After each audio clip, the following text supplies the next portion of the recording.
মধ্যপ্রাচ্য পরিস্থিতির কারণে জ্বালানি সংকটে সারা বিশ্বই এর প্রভাবে ধুঁকছে বাংলাদেশও।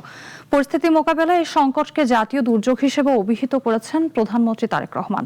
জাতীয় সংসদে বক্তৃতায় জ্বালানি সংকট মোকাবেলায় যুগান্তকারী পদক্ষেপ হিসেবে এবার সরকার ও বিরোধী দলের সমন্বয়ে 10 সদস্যের একটি বিশেষ উচ্চ ক্ষমতা সম্পন্ন কমিটি গঠনের প্রস্তাব দিয়েছেন প্রধানমন্ত্রী। বিস্তারিত সানি আহমেদের প্রতিবেদনে। মাননীয় সংসদ নেতা, জ্বালানি সংকটে সারা বিশ্বের মতো বাংলাদেশ তীব্র সমস্যার মধ্য দিয়ে যাচ্ছে। সংকট দূর করতে সরকার এবার বিরোধী দলকে সাথে নিয়ে কাজ করার উদ্যোগ নিয়েছে। ওনারাও যদি 5 জনের নাম দেন তাহলে এই 10 জন ব্যক্তি বসে এই বিষয়গুলোর উপর আলোচনা করতে পারে। জাতীয় সংসদে প্রধানমন্ত্রী তারেক রহমান বিদ্যুৎ ও জ্বালানি মন্ত্রী ইকবাল মাহমুদ টুকুকে সভাপতি করে 10 সদস্যের কমিটি গঠনের প্রস্তাব দিয়েছেন। এতে সরকার ও বিরোধী দল থেকে 5 জন করে সদস্য অন্তর্ভুক্ত হবেন। যে এটি একটি বৈশ্বিক প্রবলেম, সারা বিশ্বেই এই সমস্যার তাপ ছড়িয়ে পড়েছে, যে ওনাদের কাছে কিছু পরামর্শ আছে। সরকারি দল এবং বিরোধী দল আমরা একসাথে সেই বিষয়গুলি নিয়ে কাজ করতে পারি। সরকারি দলের পক্ষে অন্য 4 জন সদস্য হলেন জ্বালানি প্রতিমন্ত্রী অনিন্দ ইসলাম অমিত, লক্ষ্মীপুর 4 আসনের আশরাফ উদ্দিন নিজাম, মানিকগঞ্জ 2 আসনের মাইনুল ইসলাম শান্ত এবং শরীয়তপুর 2 আসনের মিয়া নুরুদ্দিন অপু।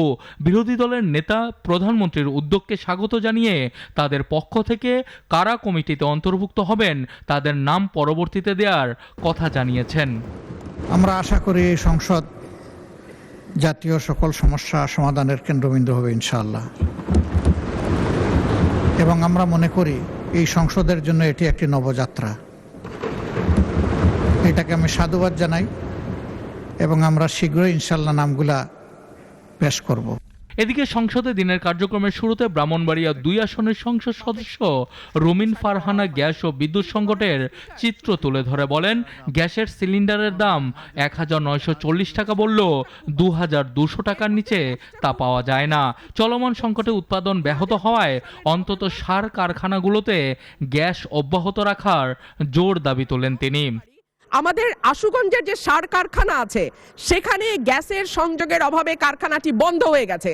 মাননীয় স্পিকার, মাননীয় মন্ত্রী যদি অন্তত সার কারখানায় গ্যাসটা দেয় তাহলে আমি আমার এলাকার মানুষের কাছে একটু মুখ দেখাইতে পারি। মাননীয় স্পিকার, ধন্যবাদ। এ প্রেক্ষিতে জ্বালানি মন্ত্রী বলেন, নতুন গ্যাস অনুসন্ধান ও উত্তোলনের কাজ চলছে। আগামী 1 তারিখ থেকে ফার্টিলাইজার ফ্যাক্টরিতে গ্যাস দেয়া হবে।